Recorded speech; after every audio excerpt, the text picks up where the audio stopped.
palestinos. O Irã, que Israel acusa de fornecer armas ao Hamas, disse através do presidente do parlamento que Gaza vai se tornar um cemitério para os soldados israelenses. A declaração de Ali Larijani foi aplaudida pelos deputados que gritavam abaixo o sionismo.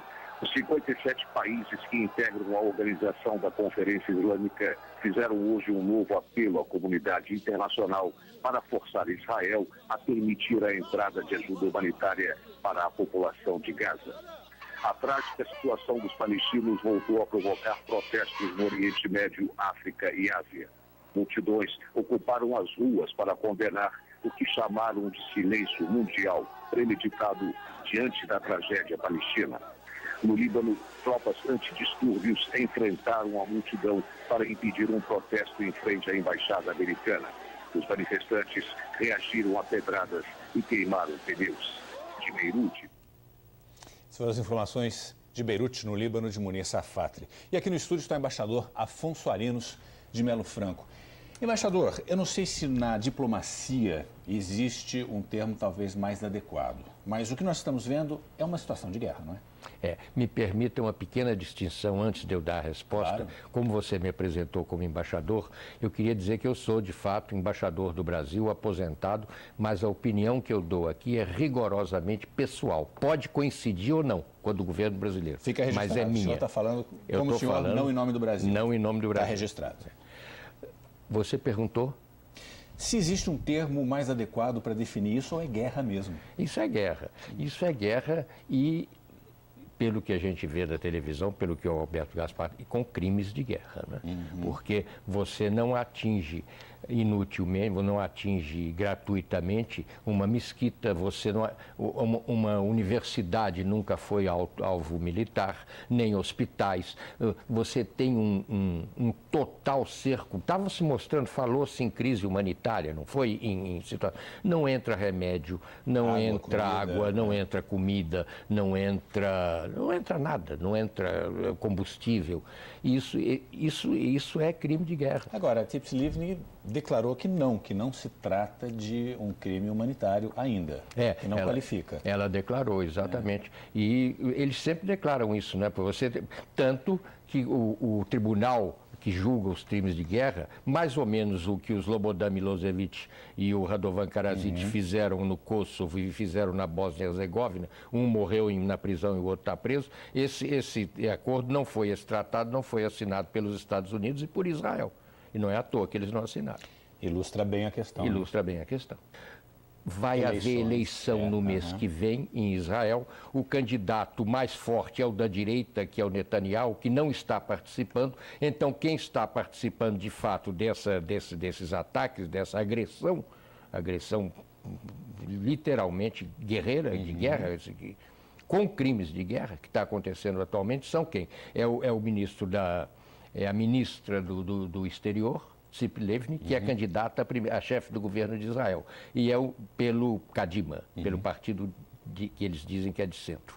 E pelo partido que eles acham que é de esquerda, que é o Partido Trabalhista, é Ehud Barak, que é o ministro da Defesa. Esses dois é que estão disputando, vendo se depois eles somam os votos e conseguem vencer o da direita. Você tem razão, converge justamente esse interesse de eleições e também...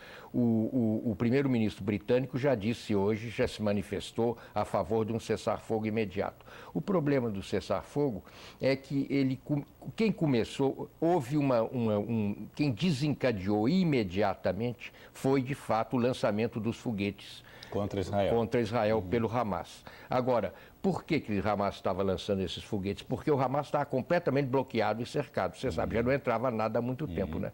Então, se tivesse havido anteriormente um levantamento desse bloqueio, você permitiu, que agora então piorou ainda. Quer dizer, a situação eles têm 1,5 milhão de habitantes naquela tripinha de terra, é o lugar mais populoso, de população mais cerrada do mundo. Não pode deixar de estar havendo uma sangueira horária lá, nesse momento. O senhor estava mencionando do timing dessa ação toda, tomando como exemplo a mudança de governo nos Estados Unidos. Agora, Barack Obama, como pessoa, tudo que ele representa, talvez pudesse fazer alguma coisa contra isso, mas na posição de presidente dos Estados Unidos ficou um pouco difícil para ele, né? Secretária de Estado é Hillary Clinton. A secretária de Estado foi eleita, não é mais senadora por Nova York, mas foi onde o eleitorado judaico é da maior importância e onde todos os grandes meios de comunicação, seja televisão, sejam jornais, são controlados por judeus em Nova York. É o New York Times, que é um grande jornal, são aquelas televisões todas, as cadeias de televisão que têm sede, centro, sobretudo, em Nova York. Nos Estados Unidos, eles chamam, o que a gente chama aqui progressista, ou se você quiser ser mais radical de esquerda, eles chamam de liberal. O máximo que você pode ser assim de esquerdista nos Estados Unidos é liberal. Diplomaticamente, quem sai perdendo disso que está acontecendo hoje? Eu acho que sair perdendo o que você considera sair perdendo? No ponto de vista da opinião pública, isso assim? Sim, ou de enfraquecimento político, ou de ter apoiado uma causa errada. Eu acho que Israel, vai acontecer com Israel o que aconteceu. Você lembra quando aconteceu há 2 anos atrás? Eles tentaram fazer isso com o Hezbollah no Líbano e recuaram. O Hezbollah é muito mais forte do que o Hamas, mas eles não vão poder matar 1,5 milhão de árabes, né? Embora o sangue árabe renda voto no mês que vem. Mas eles não vão poder matar, nem massacrar, nem destruir completamente. Estão destruindo em grande parte, mas não vão poder destruir completamente 1,5 milhão de habitantes. Eu acho que a longo prazo Israel sairá perdendo na opinião pública e diplomaticamente, mas a curto prazo não. A curto prazo, enquanto não houver um cessar-fogo, que todas as potências, as grandes potências interessadas, os Estados Unidos, a Rússia, a União Europeia e a própria ONU estejam capazes de coordenar e de fazer executar, eles estão com as armas, o exército. Israel é o exército israelense. O Estado de Israel significa o exército israelense. É isso. Tive o prazer de conversar aqui no estúdio do Jornal das 10 com o embaixador Afonso Arinos de Melo Franco. Mais uma vez, muito obrigado pela sua presença. Obrigado a você, Grilo. É uma honra.